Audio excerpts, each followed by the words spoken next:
Hello, my friend. My name is Anton from Economic.com, and we continue our video series about pygnmi, the Python library created to help you to manage your network automation with Python and gNMI. After a short pause, we continue our tutorial. Today we will focus on one of the capabilities which is getting quite useful if you are just learning how gNMI is working, or if you are willing to troubleshoot some complex cases where you believe something shall be working, but something is not working. So today we'll take a look how the debug function of our tool is working. So the debug function in general allows you to see the gNMI messages, or to be precise, the protocol buffer messages, which are sent to the network elements or which are received. So they could see in the details what is, how does it look like before it's being decoded by the our pygnmi library created to ease your life. So just to recap you, the topology is we have a server having IPv4 and IPv6 addresses and two network functions, virtual Arista EOS and virtual Nokia SRS. So these two devices, one of them are we are connecting to him or to it using IPv6 addresses, to another we are connecting using IPv4 addresses, so that you will see that the library is working both over IPv4 and IPv6 addresses. In fact, we would not be creating any radically new code, right? So we have already shown you how capabilities is working, how get is working, how set and subscribe. We'll just add the functionality to watch the debug functionality to the protocol buffer messages. Let's open our get code that we have created in one of our first libraries. Nothing has changed since this time. We could run in our CLI well, let's start probably with capabilities. So let's run the capability script. And you see we are getting decoded here the dictionary, which is one of the benefits of pygnmi. You are getting the native Python dictionary, so you don't need to decode it yourself. The same for Arista, same for Nokia, so both devices. Now let's assume that you'd like to see how the protocol buffer messages are looking like. We don't need them to print their output. So now we could try to run our script again. And you see that something has happened, but obviously there is no output as we are not printing it. Fine. So how we add the debug functionality? The debug is just an additional argument which you might pass towards the gNMI client class when you instantiate the object. So let's add it as simple as debug true. So by default, as you could see from the online help, the debug is put to the false. That's why you don't see any outputs. But when you set it to the true, you will see the protocol buffer messages. Let's send it now. Now you see in the output some text. So basically, this is a protocol buffer message. So you would see that supported models, supported encoding, supported version. Scroll above, you would see the very beginning. The gNMI request is not shown because the message itself is empty. The request, the capability request, when we are doing the RPC, does not contain any particular message. It's just the request type. So the request type is not shown, but as you are doing this request time, you don't need to see that. However, the message itself is empty. So, okay, you have seen that for the response where the message is being received, you would see the detailed output. So if you scroll above, you would see that well, you wouldn't see because we have two devices, but generally, this exactly is a message that's being decoded by the pygnmi, and the result, the variable you are getting decoded exactly this message into the Python native format. So we'll get that removed, and let's take a look into our get call. So get call a little bit more interesting. So let's do the same thing. The first we'll validate that the call itself is working. So let's do Python get.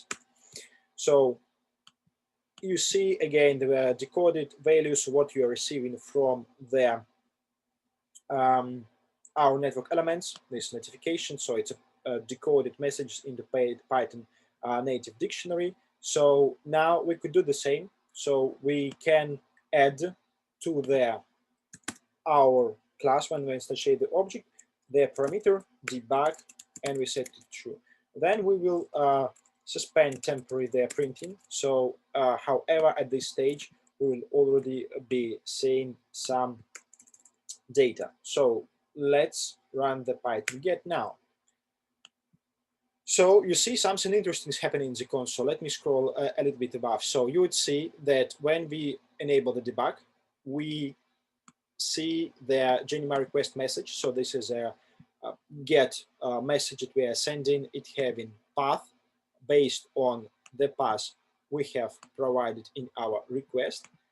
Basically, there are two paths, and the four you see in the request message, these both paths, but they are, instead of being just a Python string as you see in the text, it's being decoded and put as a proper Python, so as a protocol buffer pass, which is being received by the network element, it's being processed, and we are getting the request. So you see the decoded, not yet decoded value, so how we are receiving them. So some structure in the protocol buffer encoding, some structure is in the Python encoding, and this is exactly the sorry, in the JSON encoding, but it's being received as a string. The interesting thing for the Arista, you see it's tightly packed. For there's another request from the same from the Arista is being seen from the Nokia perspective. It is having spaces inside the string, so basically it's more easy human readable, but it's just the way how the Nokia implement this thing. You might also see that in one case you have a JSON well.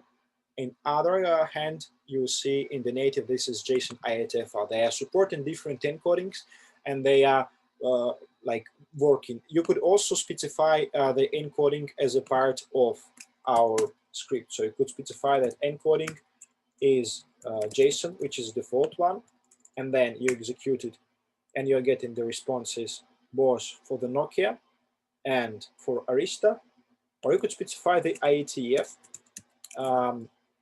Probably we have jumped too quickly, but the Nokia, let me run public capabilities call.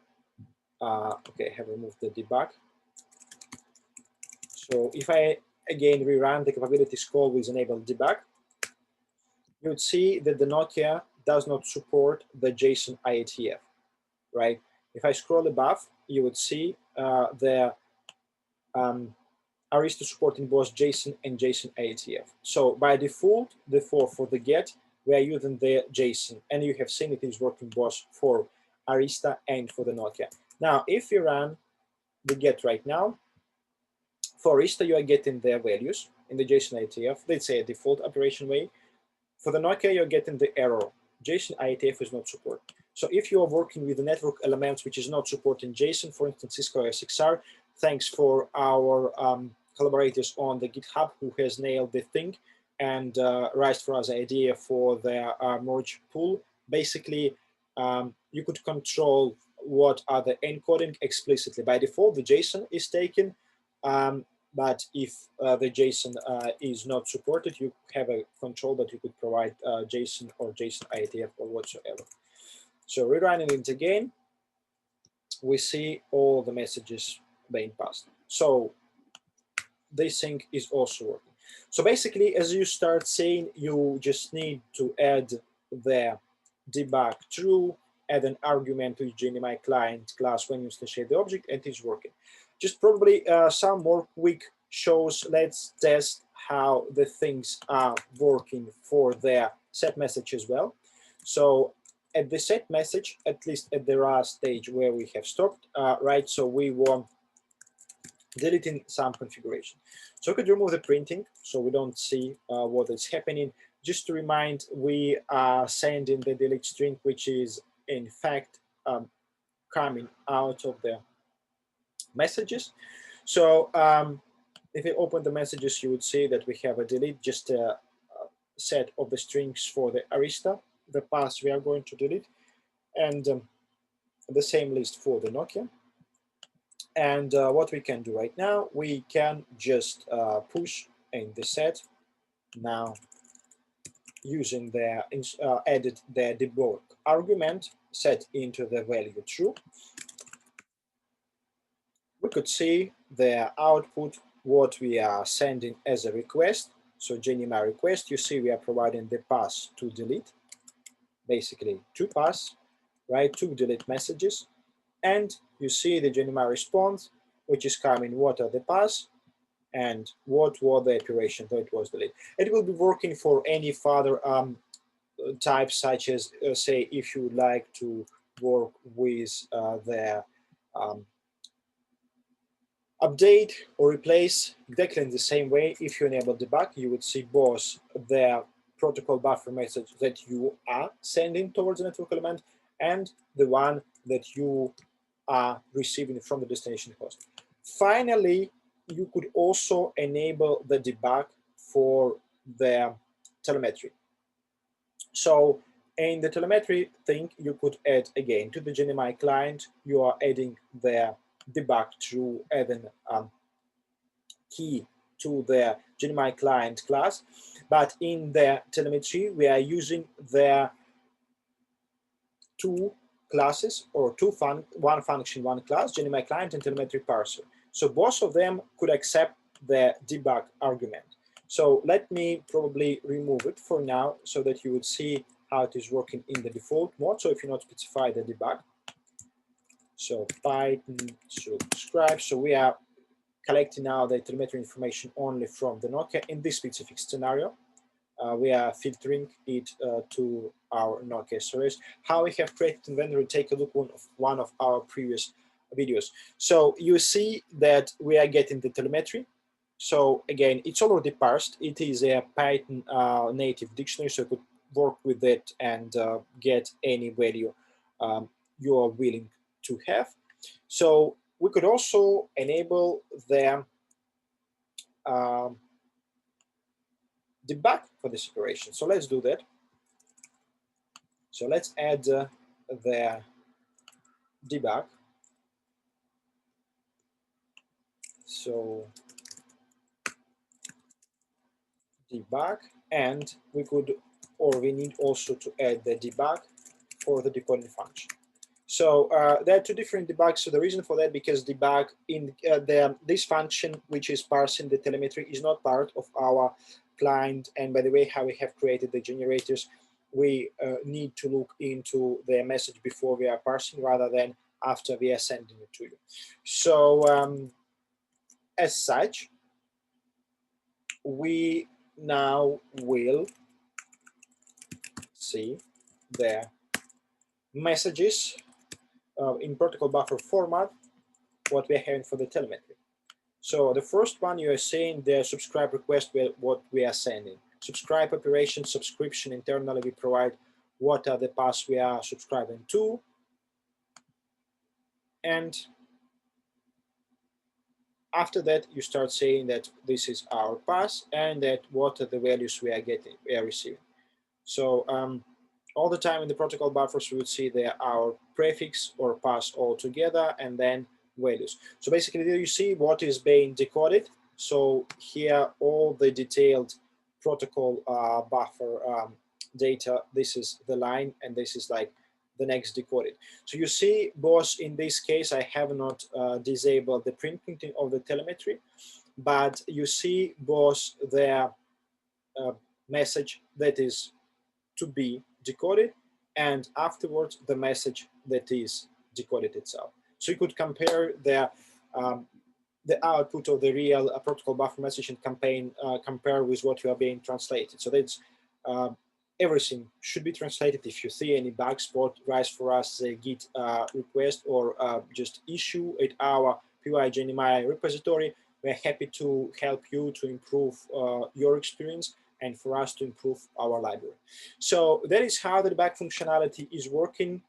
I believe that it would give you additional ideas, both how to learn a bit more about the protocol buffers to see what's exactly is going on the wire. On the one hand, on the other hand, it will give you a possibility to develop your own tools, programs, scripts, whatever you call it, to manage your network elements with Python and use the gNMI protocol. Thank you very much for your time, for your attention. If you like this video, feel free to share on the social media, subscribe to our channel, follow us on the LinkedIn and the Twitter. Take care and goodbye. Thank you very much, guys.